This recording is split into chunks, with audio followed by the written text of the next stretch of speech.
Hello, everybody, and welcome to this special Candlelight Vigil. We are in December. It's true, and this is now more than 2 years of hosting these Candlelight Vigils. We've hosted now, this is our 101st Candlelight Vigil. Thanks to all of you who were recently here and joined us for the Gathering of Grief, our 100th Candlelight Vigil. And now today we're back with our regularly scheduled monthly vigil. And we're just so grateful for you to continue or join us for the first time on this journey. My name is Brad Wolf, and I'm the executive director of Reimagine. We are a nonprofit organization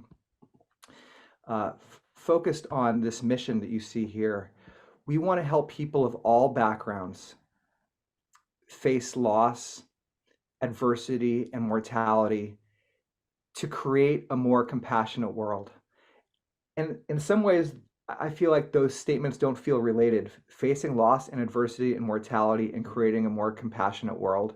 But really, we believe that by channeling, by transmuting, by being with one another as we go through these emotions, we can actually take this experience, not only be with our pain, which is really the overarching premise of a vigil, but ultimately through our actions, through our words, through the way that we treat ourselves and treat one another, we can actually transform the world for the better.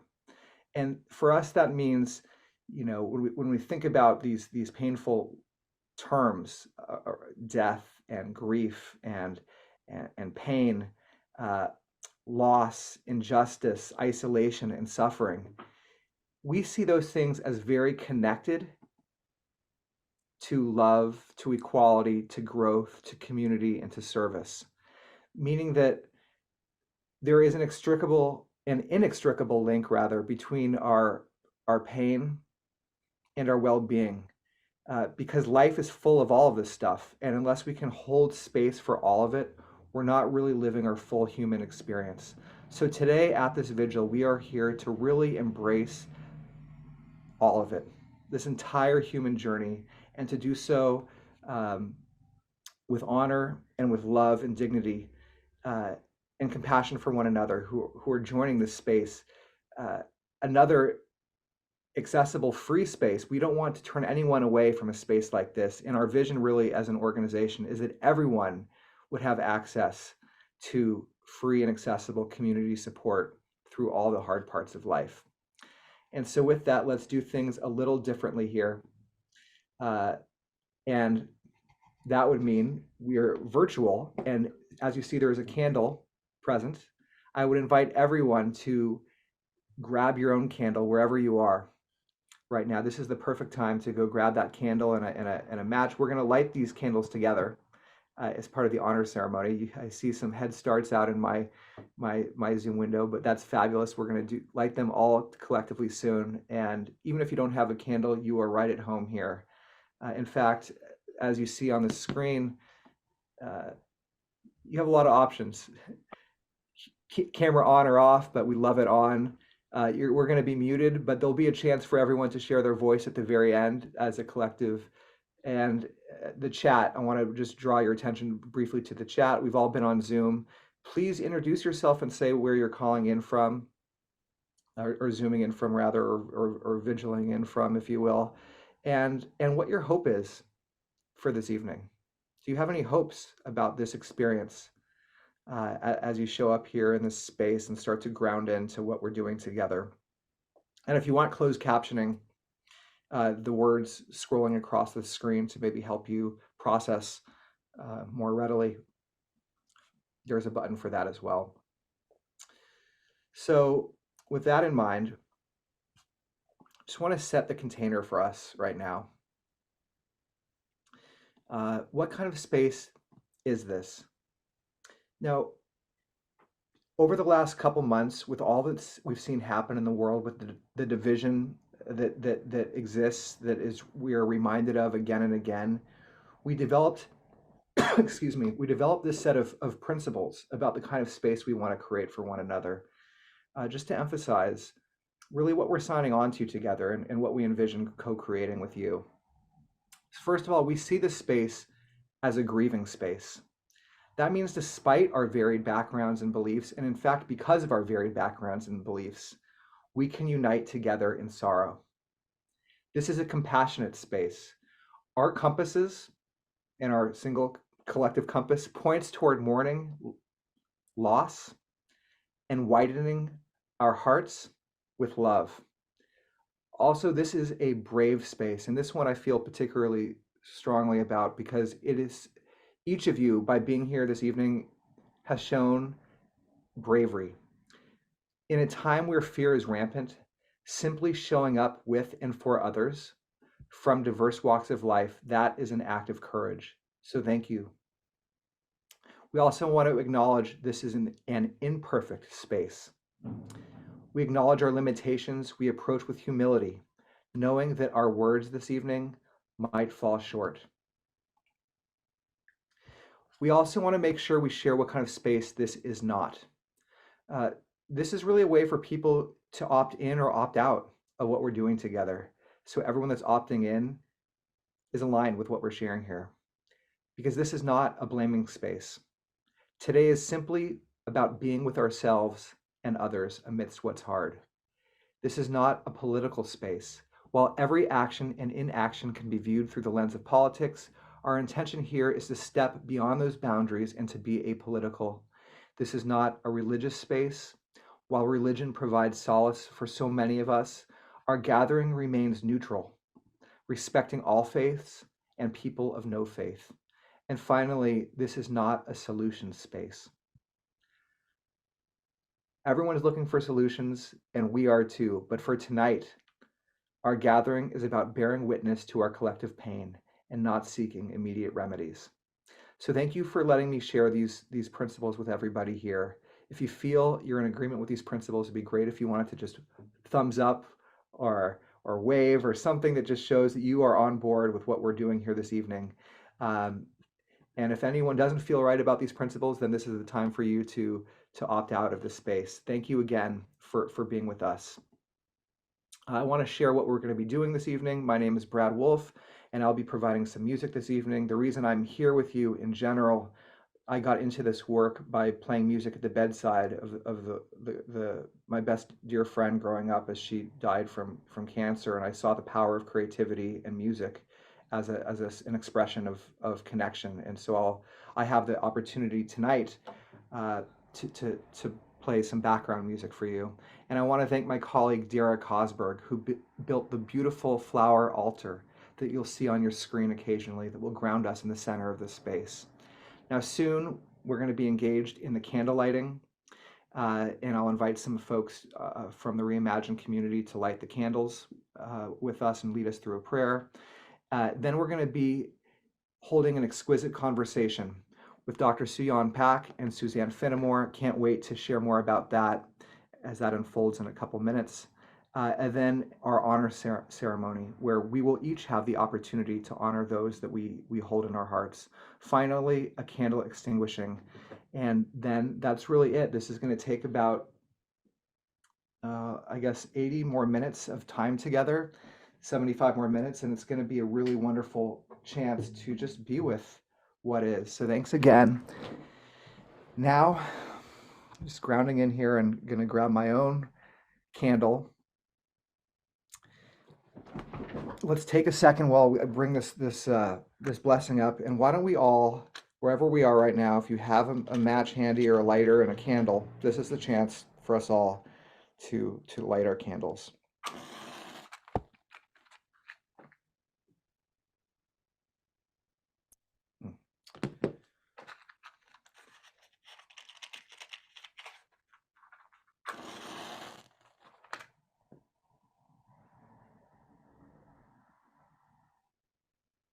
Oh, I'm struggling with my candle. There's an oxygen technique that I'm lacking. Third time's a charm. But actually, while I light mine, you know what I'll do? I want to invite my colleagues Andy, Dara, and Zubin to each read this blessing one time. And wherever you are out there, if you want to read along with us in your own space, that would be highly encouraged. Thank you, Andy, Dara, and Zubin. By lighting our candles, we mourn division, terrorism, murder, war, trauma, hatred, and all that is disconnected from love. We honor our personal dead, the dead across the world, and all of us still here together. By lighting our candles, we mourn division, terrorism, murder, war, trauma, hatred, and all that is disconnected from love. We honor our personal dead, the dead across the world, and all of us still here together. By lighting our candles, we mourn division, terrorism, murder, war, trauma, hatred, and all that is disconnected from love. We honor our personal dead, the dead across the world, and all of us still here together.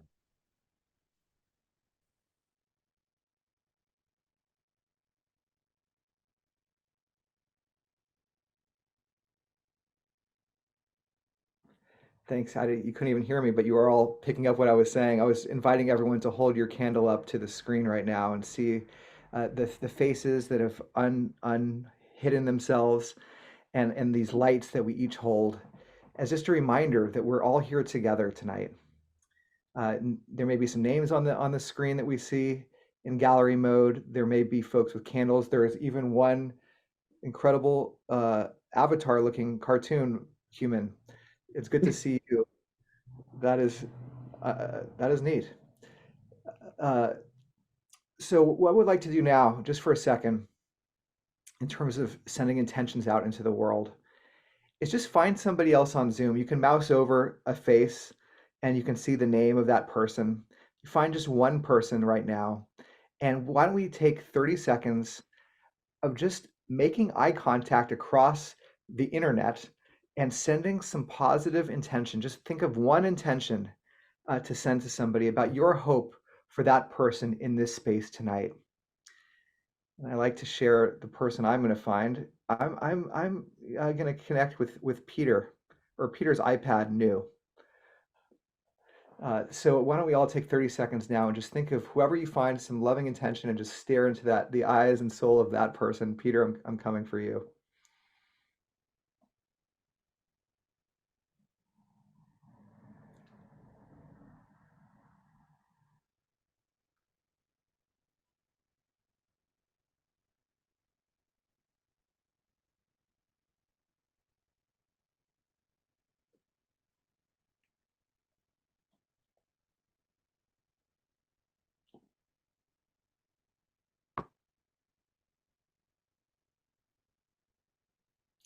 All right, thank you, everybody.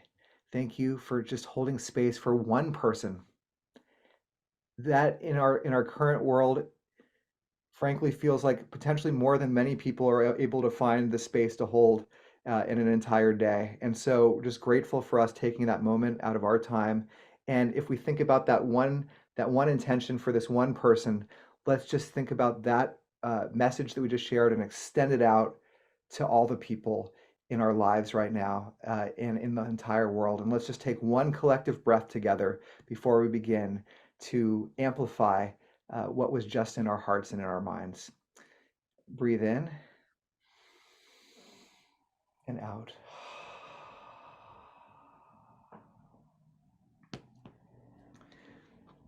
Fabulous. Thank you so much. And with that, it is my pleasure now to introduce to you Sue, who will later introduce Suzanne. Dr. Sue Yon Pak is the Vice President of Academic Affairs and the Dean at the Union Theological Seminary. Her teaching background includes curricular work, field education, clinical pastoral education, chaplaincy, and lifelong learning. She is an author and spiritual director grounded in contemplative practices. And Dr. Pak's most recent book is Sisters in Mourning, Daughters Reflecting on Care, Loss, and Meaning, which she co-edited and co-authored with Rabbi Michael Springer, both of whom were founding members of Reimagine's Advisory Council. Sue's poetry and prose are a theological expression of her experience as a queer Korean American immigrant, cisgendered woman. Her journey caring for her late mother offered her an invitation to a new contemplative space. She compares it to a mystical experience that crossed time. Her mother was her spiritual teacher, and we are so grateful that Sue passes on her mother's legacy to all of us. She's really an ideal guest, and I can't begin to share enough gratitude for our wonderful colleague, Sue Yon Pak. Thank you. Thank you, Brad, for such a wonderful introduction and for making this space of mourning and grief. And before I begin, I want to recognize and honor our ancestors in this space, especially during this time of great loss and grief. May they watch over us and give us strength and wisdom. I was really delighted when Andy emailed me asking whether I would be happy to have, whether I would be willing to have a conversation with Suzanne Finnamore about her new book, My Disappearing Mother, a memoir of magic and loss in the country of dementia. Don't you love that title? I remember reading her essay in the New York Times on Mother's Day last year, and I was struck by the way she wrote so clearly about the place called dementia, where we traveled to. And so I immediately thought, wow, she is a fellow traveler. I instantly felt her companionship. Because you see, I've been working with 6 other women who care for their mothers and grieve their loss as we try to make meaning of our experiences. The 7 of us met for about 7 years and 2 years together to explore, to ask questions, support, write, and to chart new roads in this space of caring and grieving. That exploration led to a book called Sisters in Mourning, Daughters Reflecting on Care, Loss, and Meaning, published in 2021. And as I read Suzanne's new book, I had so many head and heart connections and a real desire to discuss what she calls the magic and loss in this country of dementia. So I am so delighted to introduce Suzanne Finnamore as our Candlelight Vigil speaker tonight. An international best-selling author whose work has been translated into 20 languages, Suzanne Finnamore graduated from UC Berkeley with a degree in English literature. Her debut novel, Otherwise Engaged, was a Barnes & Noble Discover New Author selection. Her second novel, The Zygote Chronicles, was a Washington Post Book of the Year.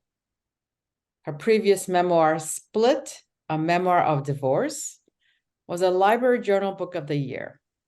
Her work appeared in the New York Times, New York Magazine, The Guardian, O Magazine, the San Francisco Chronicle, and the USA Today, and has been anthologized in several Oprah Little Books. She lives in Oakland, California with her husband, Tom, and their 2 little dogs. This new book, My Disappearing Mother, a memoir of magic and loss in the country of dementia, began as a column in the New York Times, and many of you, I'm sure, read it. Dementia is a place where mother lives. It is not who she is, which ran on Mother's Day 2022. So thank you, Suzanne, for joining us tonight. And I thought it would be a good way to begin our conversation by you reading an excerpt from your book. Thank you, Dr. Sue. And I just have to add that when I read Dr. Sue's book, her anthology, Sisters in Mourning, I felt the exact same way. I thought we have so much connection and connection points in this experience. And it really, I loved it. So I'm going to read from the preface. 6 years ago, my husband and I moved 2,000 miles to be near my stepfather and my mother, Bunny, who is now entering the 7th stage of dementia. There is no 8th stage. As the months passed, I began to think of dementia as a real place where beloved and ancient queens and kings retire, a place where linear time doesn't exist and the rules of society are laid aside. Whenever I go to my parents' double-wide mobile home in Hayward, California, I am really traveling to dementia. Seen this way, I allow for magic to happen and for there to be a boundary between myself and the slippery slope of despair. I acknowledge another world about which I know nothing. I assume nothing other than her presence in a different land and her agency within its boundaries. Each time I go, it's different. I've learned to set expectations aside like an umbrella on a sunny day. There are precious few conversations about dementia, even though many of us will cross its borders. There is stigma, there is shame. There is great fear, there is cultural taboo. We turn our back on it and pretend it isn't there, an outland which the healthy feel entitled to shun. We avoid, we minimize, we catastrophize. We make jokes whistling past the graveyard. Most families, like mine, have not the funds for a memory facility. We build our own. We fashion a makeshift way station out of devotion. It can be harrowing. It can be surreal. A replica planet hovering above our own, mysterious, unfathomable. A quixotic land full of resurrection and common miracles. Monsters and hallucinations live there. Loss gallops through its streets. But where my mother goes, I go. As a coping mechanism, I began an inventory of observations. I picked up stray gems I came across in the ruins. The smaller, the better.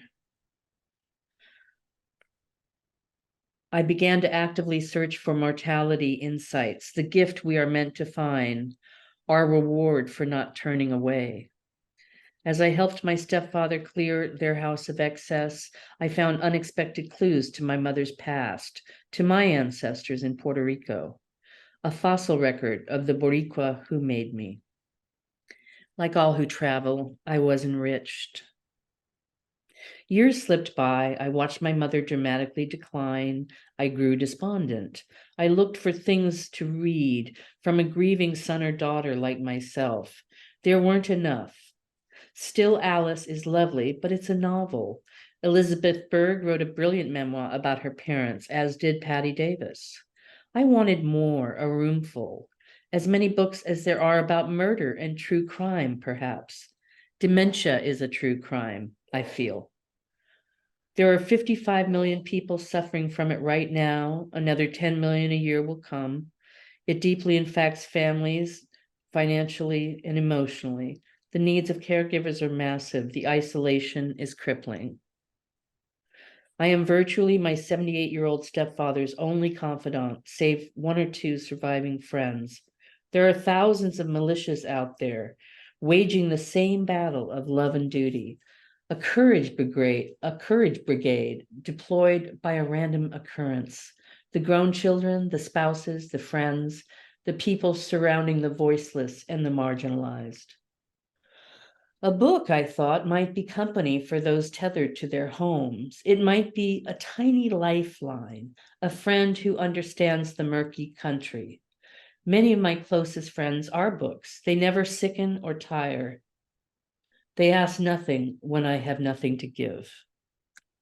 In 2021, on the advice of my grief therapist, I began posting tiny excerpts on social media about my mother's life and her time in dementia.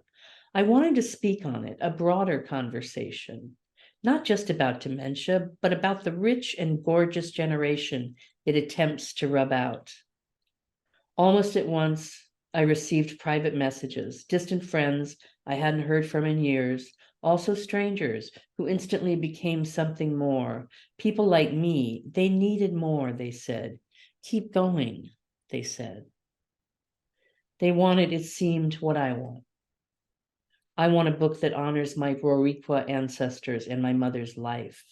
I want a book that acknowledges that dementia isn't the defining chapter of a life, that it goes on in the midst of life, which also goes on. I want a book that attests to the fact that in a world full of disease, there is an abiding and supernatural force of love. That because of this, the sadness and the horror can be borne, that laughter can live alongside grief, that it must. I want a book offering verbatim tools my grief therapist taught me for the process of caretaking and grieving the living, the people we love who are dying slowly in front of our eyes. I want a book to hand folks who find themselves on marathons of loss. And I want to offer them humor as well as clues. I want a book that is a sign in the desert and a series of water stands with balloons. I want a travel guide for the daughters and sons and spouses of dementia. I want them to not walk alone as I have. I want a book that celebrates my mother and all women born in poverty who climb out against brutal odds, women who are in fact at the highest risk for dementia. I want a book that is a testament to ordinary enchantment, how even the harshest landscapes has hidden alchemy, treasures waiting to be mined at its lowest regions. And so, although no one has asked, or because no one has asked, it seems my job to report back. Few speak on dementia, but I will. To travel in a foreign land, you need a map. It can be an incomplete map. It probably will be. It can be a flawed map. This one certainly is. Nonetheless, it's a starting point, a guide, a way in, and just possibly a way out. Dementia is the most foreign country I know, the least charted. I send love to all who travel there. Thank you for those moving, powerful words. Country of Dementia. Can you tell us more about it? You talk about the topography of dementia. How did you come to that as a both, not just only as a metaphor, but I have a sense that you are actually going in to a space, as you said, as you were traveling to your mother's, you were going to the country of dementia, right? So how did you find yourself there? How did you kind of figure that out? When did that dawn on you that you were actually going to a place? Well, it began, well, when we first moved back, we were sort of really just busy trying to get my parents' house in order and trying to get our minds around what was happening and all of that. But pretty shortly thereafter, I realized that that was my exact experience, was that I would get in my car and drive from Oakland, California to Hayward, California. And that, so it was a geographic change. And then the minute I opened the door to their house, the world changed. Suddenly I'm in a place where my mother is not, herself in some ways. In other ways, she was herself. But it seemed almost like an act of survival for me to create this other space, at least in my mind, so that I could continue to go in and out of there. And so I could not become overwhelmed by the grim realities of the illness. And also it felt like, I don't know, my mother's always been sort of a magical woman. And, she was a professional clairvoyant for many years. And so this didn't seem unusual to me because my mom believed in magic of all kinds. And she would not hesitate to reframe a situation to make it more bearable. Both of her parents in Puerto Rico gave her up. And yet, my mother managed to thrive without bitterness. And you can only do that through, I think, a kind of personal alchemy and a kind of magic. And she had that. And so I think it was just natural for me to create that space. And other people related to it. As soon as I brought it up in social media, people were like, oh yeah, I visit that place too. And then when the book became My Disappearing Mother, people were saying, oh yeah, I have a disappearing father. I have a disappearing wife. I have a disappearing husband. And so it felt like they too were eager to grasp onto something, some sort of handle to shape their reality so that they wouldn't go mad. It's very easily to get very depressed and very not okay, through these experiences. So it just seemed like a good natural thing. Yeah. And I think I wonder if one of the elements of being able to go in is your ability to come back out.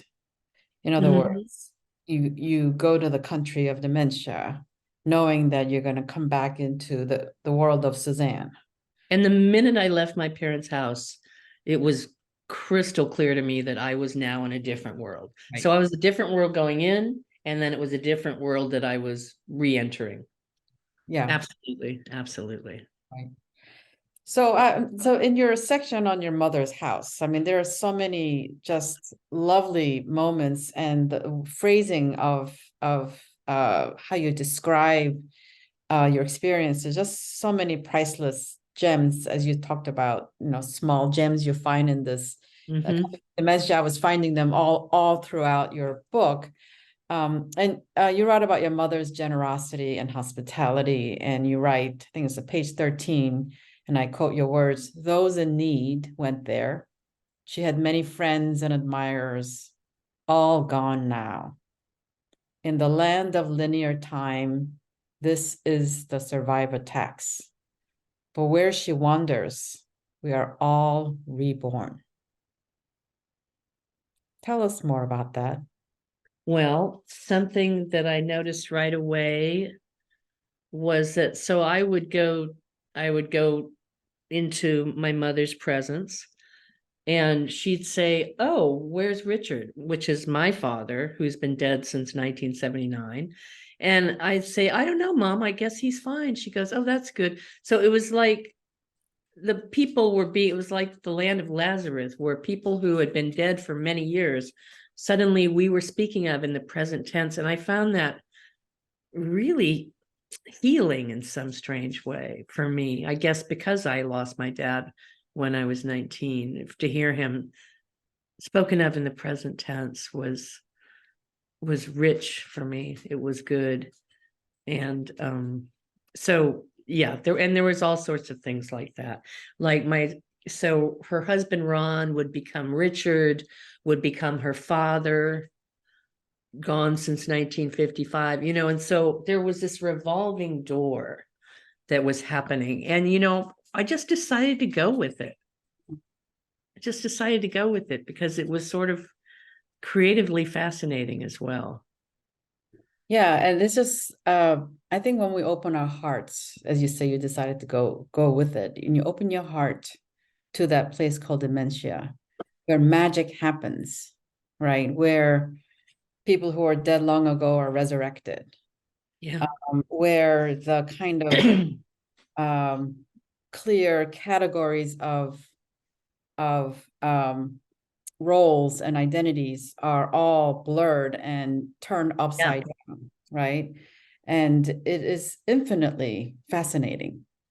It was for me. Yeah, I remember a colleague of mine, when I shared with her, she was at Union, And I told her my mother had dementia, and she said, and I said, well, I'm struggling to understand. And she said, very wisely, she said, oh, you should, you go in there, because her world is infinitely more interesting than yours. And she was absolutely right. She was absolutely right. And it's Yeah. reminding me of this whole conversation. There's a little excerpt in my own chapter that I want to read, and it's just the way I understand and experience, not dissimilar to yours, very similarly, that the country you called dementia, I call that country a liminal in-between space, a third space, as Homi Bhabha would say. That's how I describe that country of dementia that I was entering on a regular basis. And I'll just read briefly here. When I entered her Alzheimer-induced world, I encountered a world not limited by socially constructed conventions of time and space, a world where social relationships were unhinged and reordered, a world where ghosts became flesh and flesh became ghosts, and a world where the time of war and the time of healing coexisted synchronously. I was entering a third space with its own time, logic, and language. And it was a space with the possibility of a home she longed for all her life. Oh. So my question to you is, where was home for your mother in this land of dementia? And where is home for you? Oh gosh. My mother passed on November 6th. And I like to think that she went home. I like to think that she went home. I had a dream the night my mother died. And again, my mother is very psychic, and she, raised me with all these sensitivities of being sensitive to the unseen world.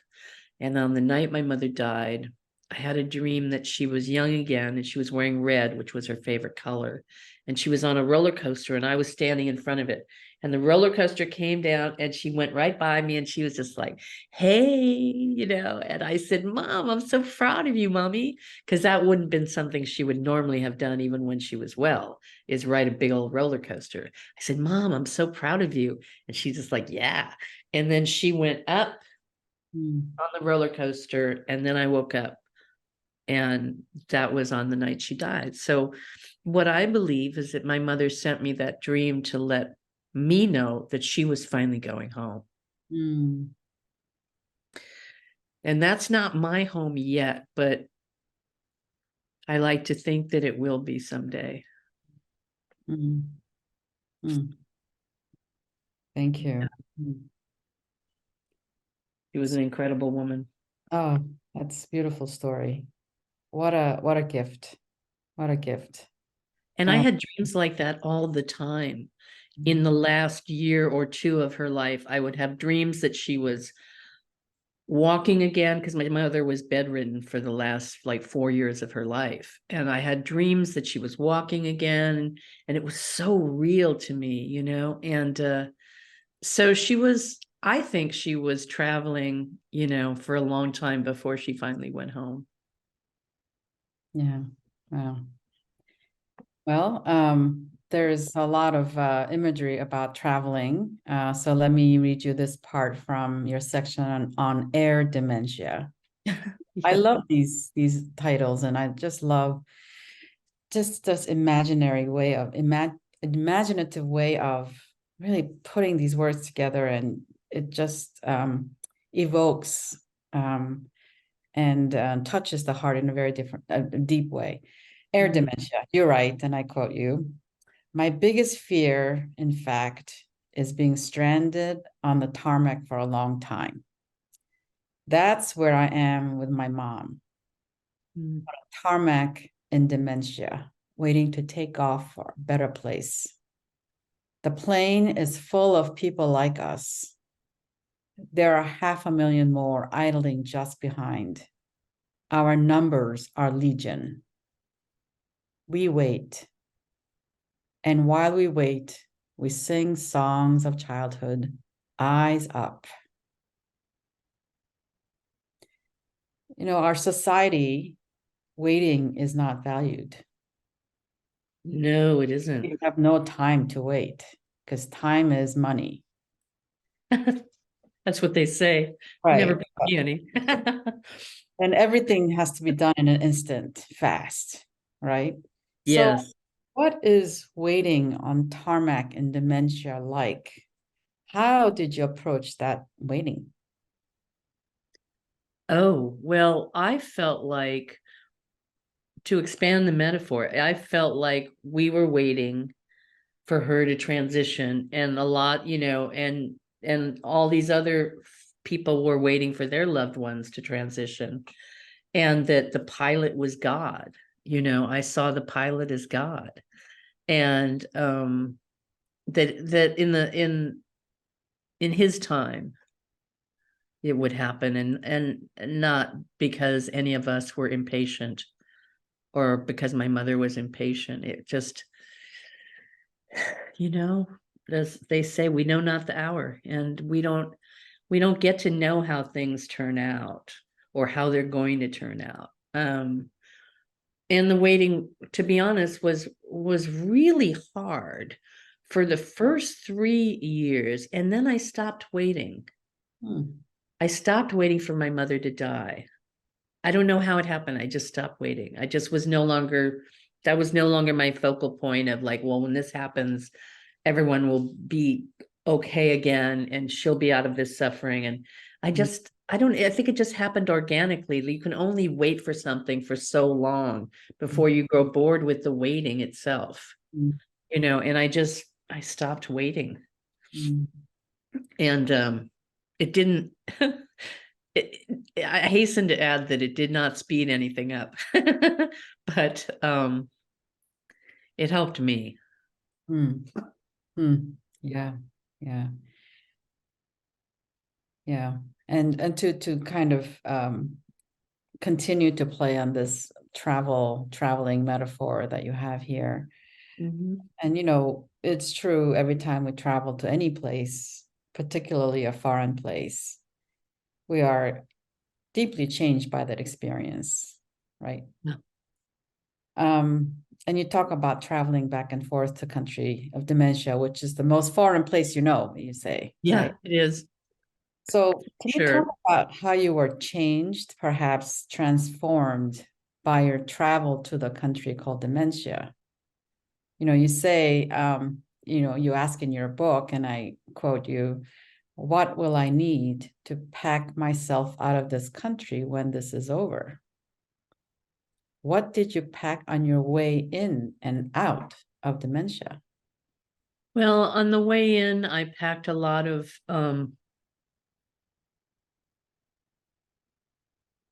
sort of, I don't know, it was, I can say that my life instantly became more meaningful through this experience, because when, you know, when you're working, as I did once, in an ad agency, and you're writing copy and you're coming up with campaigns, that's one little kind of work, you know, that's something, but it was so much more meaningful. Everything I was doing for my parents was instantly so much more meaningful. And it continues to be meaningful now that my stepdad is 80. And so now we're focusing on him, you know, and all I know is that I became much more compassionate because I now was spending a lot of time in dementia, and I could see that there was a lot to be compassionate about, and also, you know, maybe more self-compassionate as well. because of all that time, if you spend time around someone who's dying, and my mother was dying for 2 or 3 years, you can't help but be changed by that. And it also made me fear death a lot less. I saw death and now as a kind of a very close friend that came and delivered my mom, from this place. And so it was, I mean, it profoundly changed me. And, I wrote the book in like a very short period of time. I was writing 6 or 8 hours every day, which is not normal for me. And it was like I had to get it out before she died. I had to get it published before she died. And she died within 2 weeks of the publication. And so we made it, Mom and I. Yeah, we did. We made it. She knew you were writing this book, right? She did know I was writing this book. Well, like I told her about it 3 years ago, and things change dramatically. I'm sure you know, from year to year, and even from month to month, they can change dramatically. So 3 years ago, she was able to have like a tiny conversation with me, and I'd say, Mommy, because my mother always wanted me to write a book about her family, my family, I guess I should say. And I always would brush her off and say, oh no, Mom, why don't you write that yourself? Such a terrible daughter. And and then in the end, she got her way. She got her way. And that's, again, is also very much like my mom too. It's like she knew I was going to write this book, and she knew it would be an important book for me and for her family, etc. So yeah, I mean, you just can't make this stuff up, really. And then she died. So she died within 2 weeks after the book came out. She passed. And she also, we like to believe that she also waited for her 53rd anniversary with my stepfather, which was on like a day before she died. So, she waited get that one last anniversary in and get the book in her hands, and then she flew, Oh, beautiful. Yeah. She had a way of making things come out even, my mom.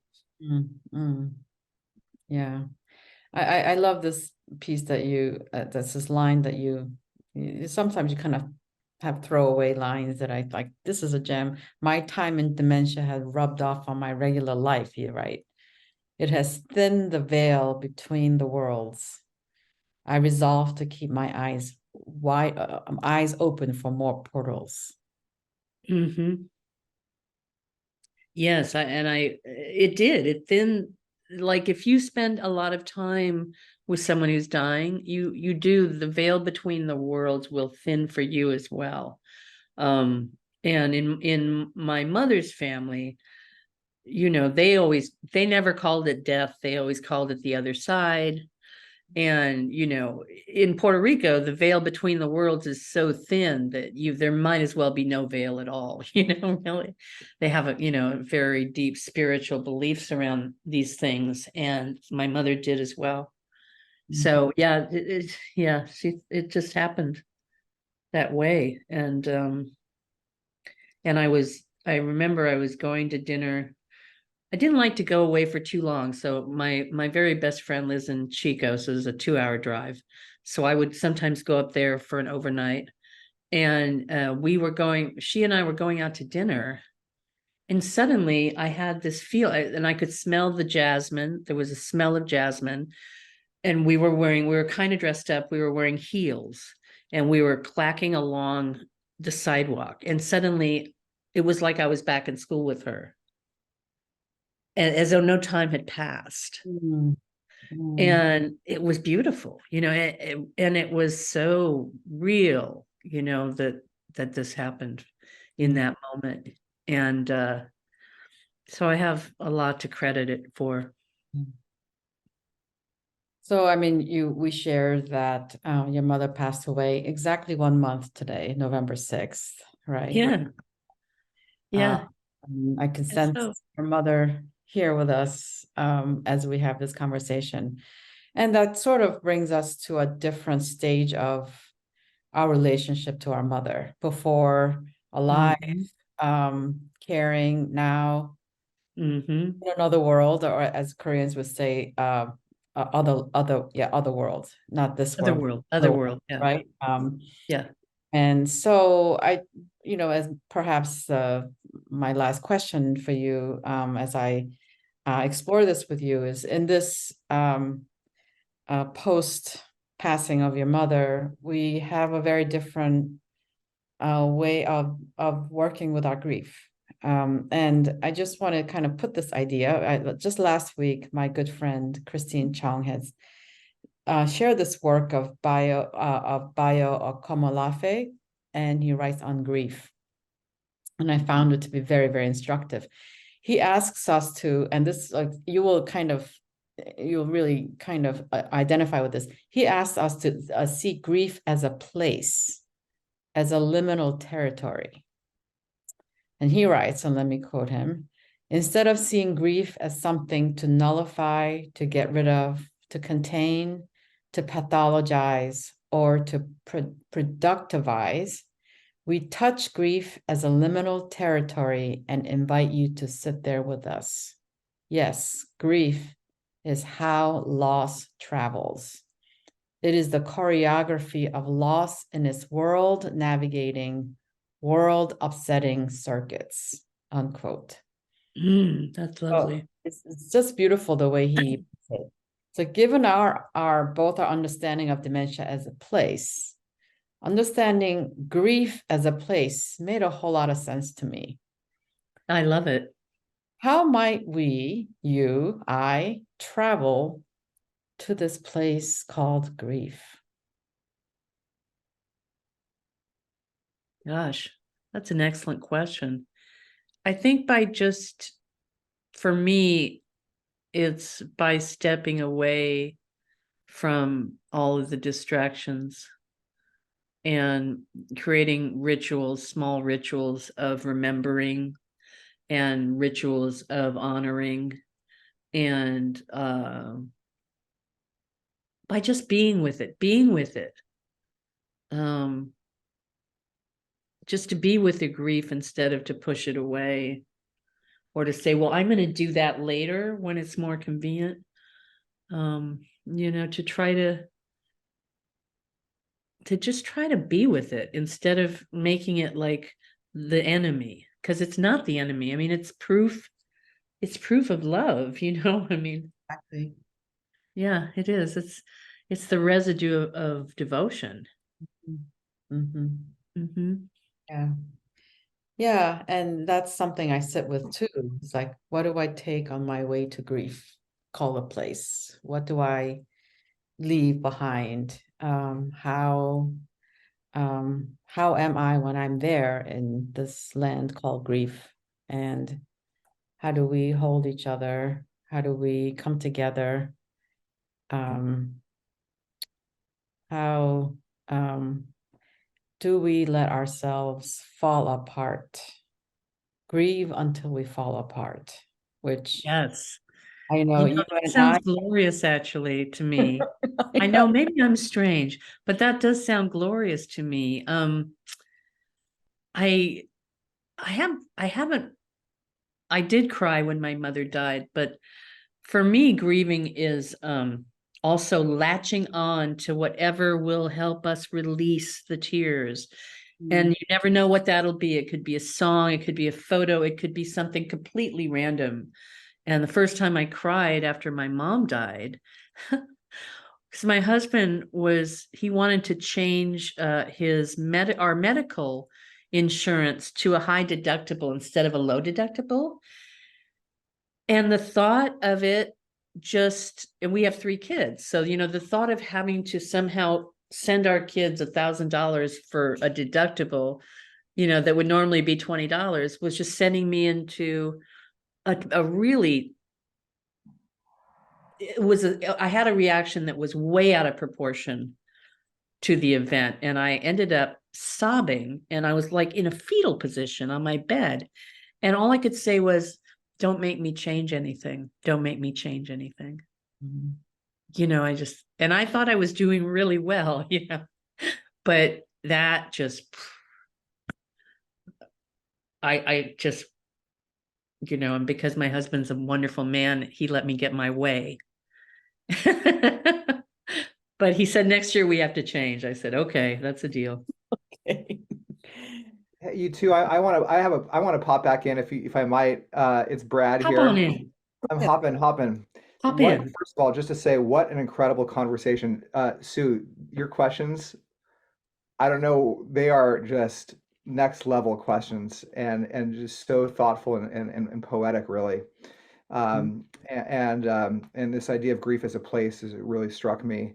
And thinking about that being a destination that we can travel to, I'm really curious about the idea of anticipatory grief, because, you know, the idea that you talked about crying, Suzanne, and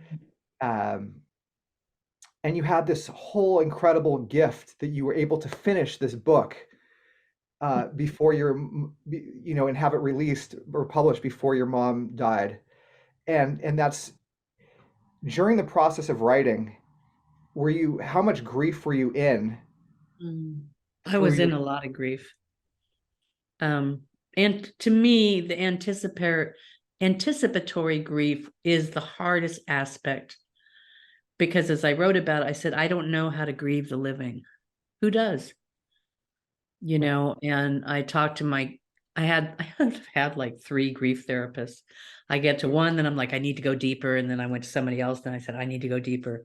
And now I have a third person who is amazing as well.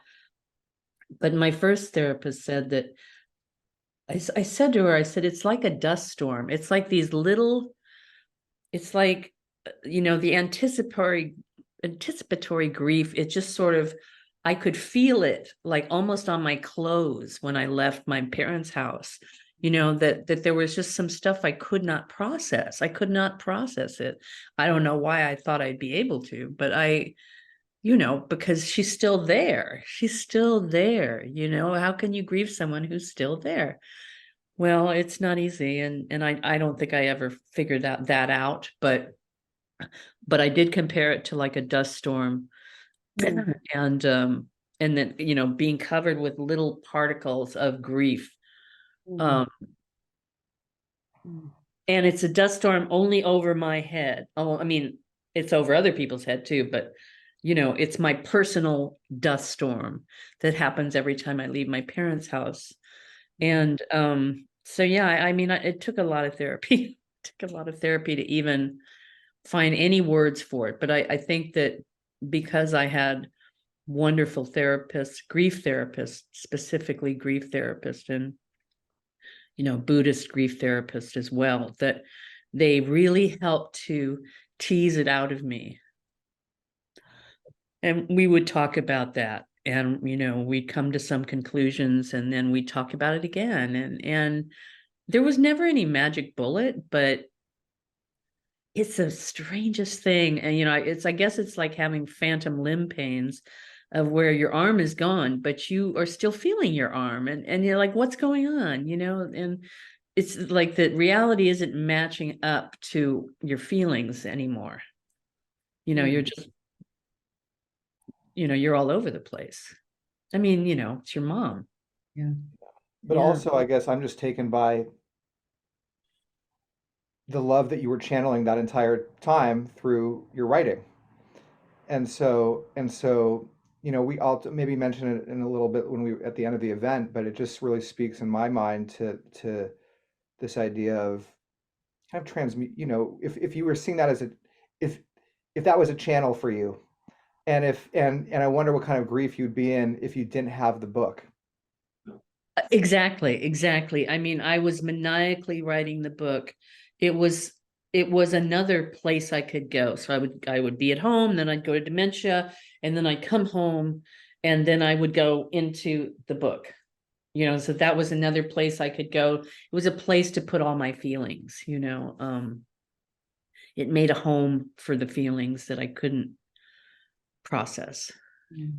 And so maybe I'll leave, just want to thank both of you. But I want to maybe ask one last question, and maybe just like one sentence each for both of you, because I think you both have so much to say on this, but maybe you can nugget us with one pearl here that, only because it's a constraint, no pressure on you. But maybe you could just share with us in one sentence, what does grief teach us about life? And we'll start with Sue. Yeah, you go first. Oh, What does it teach us? grief. Well, I've been thinking about grief a lot. I mean, in one sentence, I would say life is grief. So it's not just what teaches us about life, but life itself is grief. And mourning, grieving itself is life, because there are losses that we experience every day, whether it's growing, whether it's learning, there's losses everywhere. And I think we have to it's like breath. Grief is like breath. And we should invite it as such. So maybe I'll say grief is like breath that we need to breathe to be alive. I like that. But that's longer than a sentence, but I don't know, that's where I'm going. Zan, you're all right. So I'm going to take another metaphor. For me, it feels like grief is like an ocean. It's really deep. It's really scary. And yet we're all made of it. We all come from it. We're going to go back to the water. We're going to come and go from water. That's how human beings started. And that if you're not afraid to grieve, you might find that it's actually not so bad. Just like, when I go snorkeling in the Hawaiian Ocean, there's that moment when the water's cold and I'm kind of afraid. And then I also think about, oh my God, what's down there in the ocean, and what could get me. And then after a while, you just start to coexist with the ocean. And, the idea that we can coexist with grief and that it's not going to stop us and it's not going to kill us. There's some beautiful irony in that. I know, right? Yeah. But both of you, honestly, thank you so much for this conversation and what you've contributed to this space. And we really honor your mom here, Suzanne. Thank you in our so space this much. evening. It really means so much that you'd be willing to join us, on this day. And this is a monthly event, and so the fact it's a month thereafter, we are just as a perfect space for us to really collectively mourn on your behalf, and then likewise on behalf of everybody here, all the losses that we collectively share and the love that we share, and have that amplify on each of our losses. So thank you so much for what you've contributed to the world through your work and through your own journey and your own story and your words. And hopefully you can hang on through the end. I want to bring into our conversation, as we move toward the central. This was central, but the collective central part of our experience together is our emotion and honor ceremony. And I want to bring Hallie Brindell in to join us. Hallie has a varied career with a background in film and performance art and video production and photography and costume design and psychotherapy as well. We know her as one of the 3 founders of Daughters Insanity. Now, this is a discussion group in New York that we at Reimagine are deeply familiar with and love so much. It's founded to share, vent, learn, and laugh with others as they care for their aging parents. So this speaks so much to the themes of really this particular vigil. Hallie has worked passionately as an activist and an advocate supporting the fight against AIDS with ACT UP for health and social justice through the Women's Action Coalition, for American democracy through the women-led Wednesday group, and promoting the transformative power of the arts. Thank you for that. She's added yet another role in her list of many advocacy projects, family caregiving. And I also want to welcome the two additional co-founders of Daughters Insanity, who I believe are here tonight as well. Is that Ellen is here. Ellen is here. Oh, Ellen, it's so good to see Ellen here. Is Laura And, here? and a shout out, if you're not here, to Laura Kane. But together, Hallie, Ellen, and Laura have struggled to make sense and sanity out of trying times as family caregivers. Last year and the year before, they hosted programs with Reimagine to explore aging and end of life through the eyes of the entire family constellation. And on behalf of Daughters Insanity, Hallie will now lead us in this honor ceremony. Thank you so much, Hallie, for being here and for all Thank you you're for really inviting me. contributing in the world. Thank you. Hi. First of all, I'm just so moved by the two of you and your discussion and the tone, the calm, open-hearted, like compassionate and intelligent tone, and the creative language. I was really just so taken with that. And that's a very hard act to follow. It was really moving and interesting and so much to think about. And what I realized towards the end is that both of you are at a different point in your journey than I am. My mother has dementia. She's 93. She still lives independently, although she shouldn't. She should have much more care than she does. She's a very fierce, independent woman who no longer can be. She does not want to give up her sense of agency and fights it at every moment. Her memory, definitely, short-term memory is gone completely. But, you know, the piece that you were projecting, kind of voices from the other side, was inspirational. And I want to thank you both for that. I know that's not really what I'm supposed to speak to, but I just want to acknowledge that. So I'm at a much earlier stage, which is I have two siblings. They're very actively involved. We all live nearby, plus our partners. And my mother is 93. She has dementia. She was a very vibrant, successful, creative woman, very independent, and a narcissist. And so, you know, it presents in a very different way than when I hear about when both of you talking about very loving mothers. It was that aspect of it was definitely different. So it brings up a lot of complex feelings when you become a caregiver. And my mother requires attention or organizing, transportation, visiting, food, checking on her meals. And the three of us are constantly involved, yet she doesn't want to have a caregiver. She did have a caregiver for a year, only 8 hours a week, and she fired her, which we were very disappointed about. What I'd like to go back to, though, before my mother is what we were saying about Daughters Insanity, because I think that for me, when I agreed to speak, was a lot of the reason, is that during COVID, Ellen and Laura and I were taking COVID walks along the Hudson River, and we were all part of leaders in a women-led grassroots group that was impacted, that started right after the 2016 election. And we agreed, taking these walks, that we would talk about politics, and eventually we would end up speaking about our mothers and venting about our mothers, or things that we were worried about, or things that we needed more information about. But the venting led to this safe space of laughter. Laughter was so important. Laughter is so important. And it was something we really shared in a way that we couldn't share with other people. Also, there's so much isolation. I'm fortunate to have my two siblings, but there's isolation. The subject of dementia and caregiving is not one that most people want to talk about unless they are somehow engaged in it or it's impacting their lives. There are so many other things they would prefer to talk about.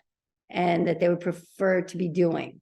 And so we decided that after the 2020, after the election, the next election in 20, that we would start this group, and we would meet twice a month, every other week, and we would create a safe, supportive environment where we could really share what was going on.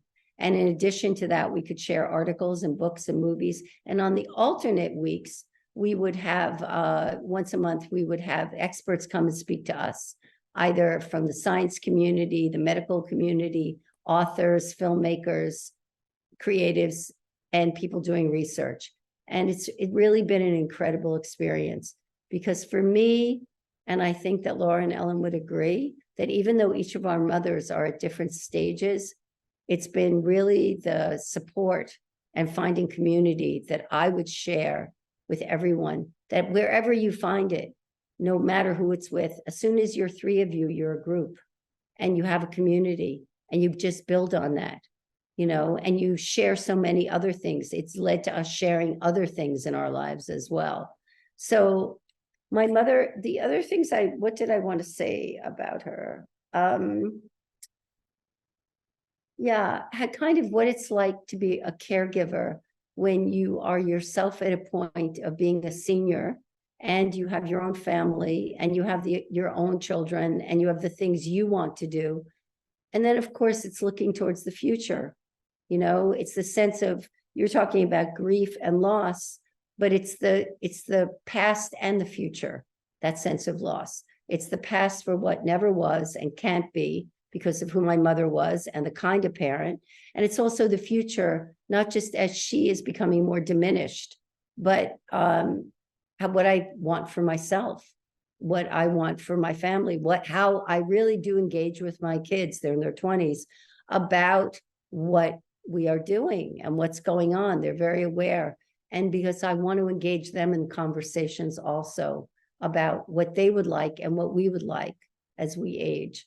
So I feel incredibly grateful. Reimagine has been great, both for our two events, and this was really special. So I think that now I have a note to everyone that in the chat above or in the chat below, whatever it is on your screen, can you please write the name of the person that you would like to honor and anything you would like to share about that person.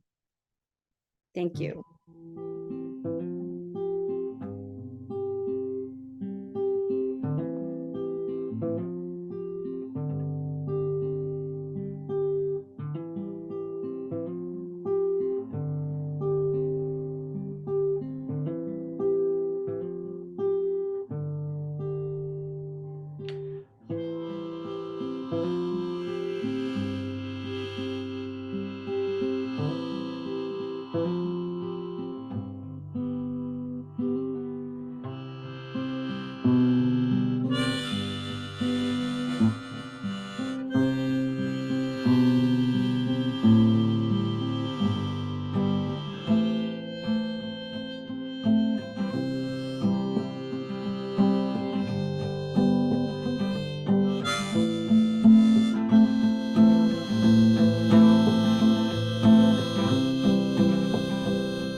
And just as I'm stopping the music here, I want to keep inviting your music to persist.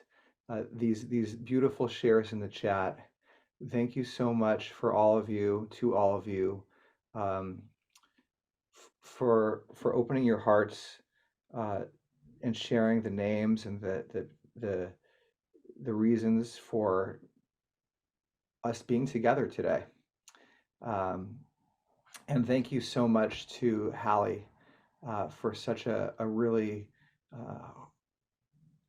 heart-centered share, for your reflections, and also for the work you're doing in the world, just following your own heart to help create spaces for exploration in such a human way, to kind of be on this journey with others and invite them in to co-create an experience where together we might find some solace and some, if not answers, maybe some answers, and also just community.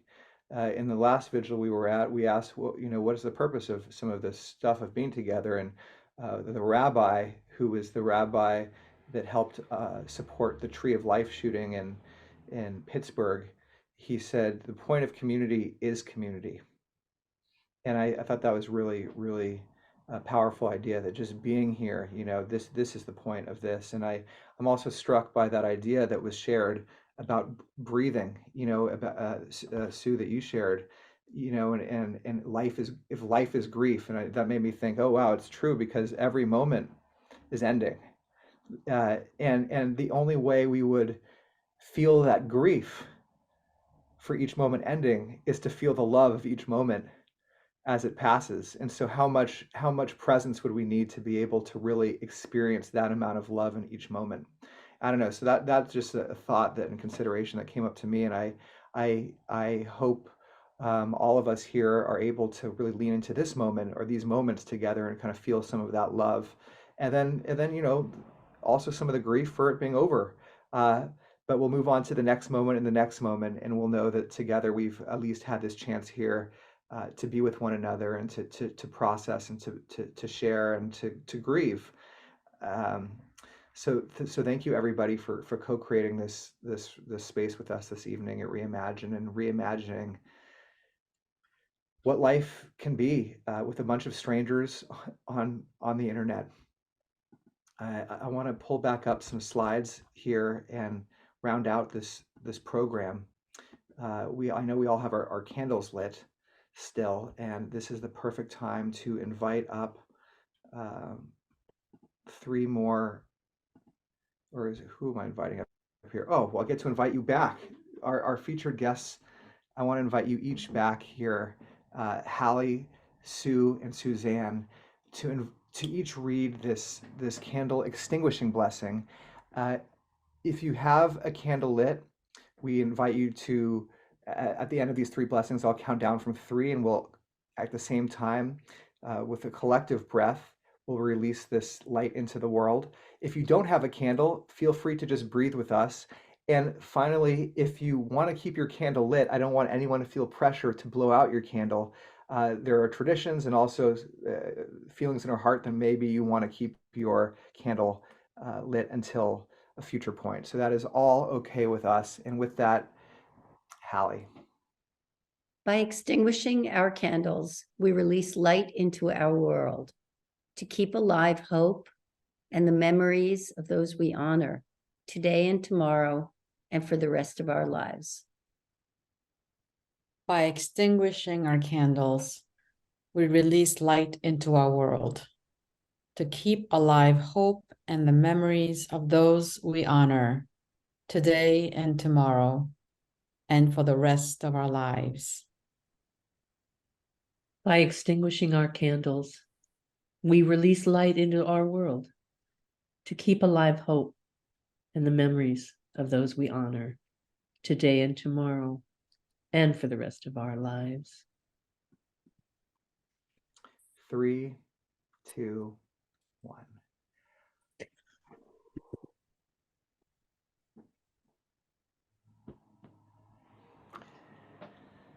So how about just one more collective breath with each of us, maybe 3 collective breaths.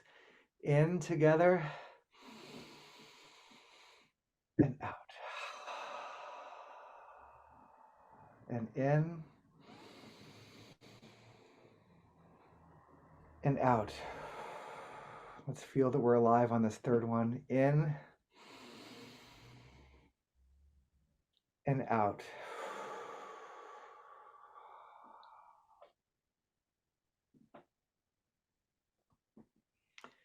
It's been such a pleasure to be with every one of you this evening, to Thank share you. in ceremony with you all. I want to invite my colleague Andy in here. Actually, I'm going to invite you in a minute, Andy. I want to let everyone know just where Reimagine's headed as we wrap up this event, because I think there's some things that really dovetail with this conversation and about the work that we're doing. We've been really focused as an organization on spaces like today. Our vision is that everyone would have a safe, engaging space to be able to access for free, to find healing and process and begin processing and opening up conversations on these hard things. We've hosted now 3,500 spaces like tonight, and our question's becoming, well, then what? What can we invite you toward after something like tonight, if you're ready? And we've therefore been doing a lot of work and research around this concept of what's called post-traumatic growth.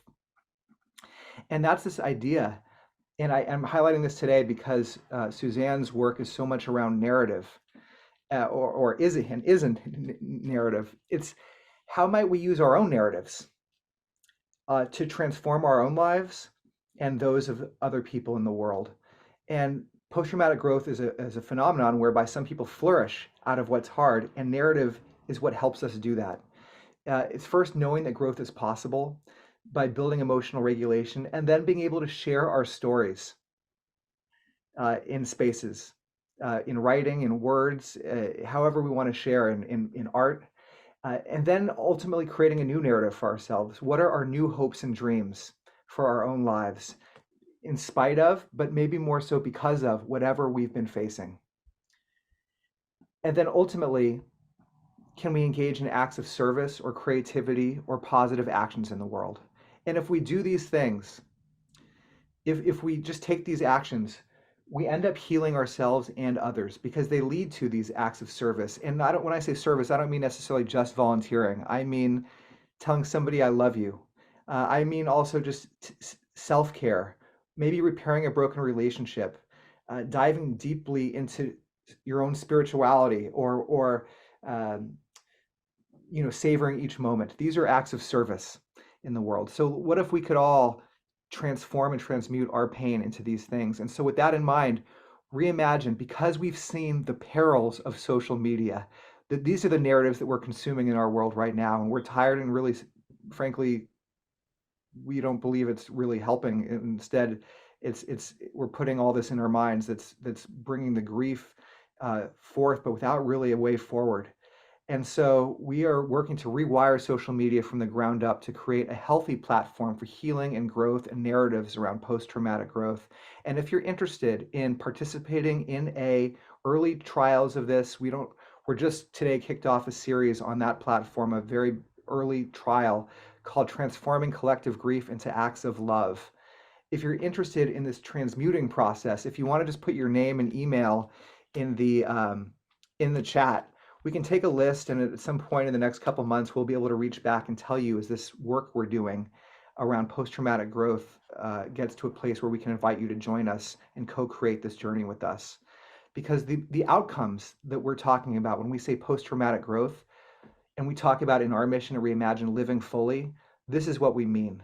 We want everyone to be able, through our pain, to find increased personal strength, new life possibilities, deeper appreciation for life, improved relationships, and a deeper sense of purpose, spirituality, and ultimately community.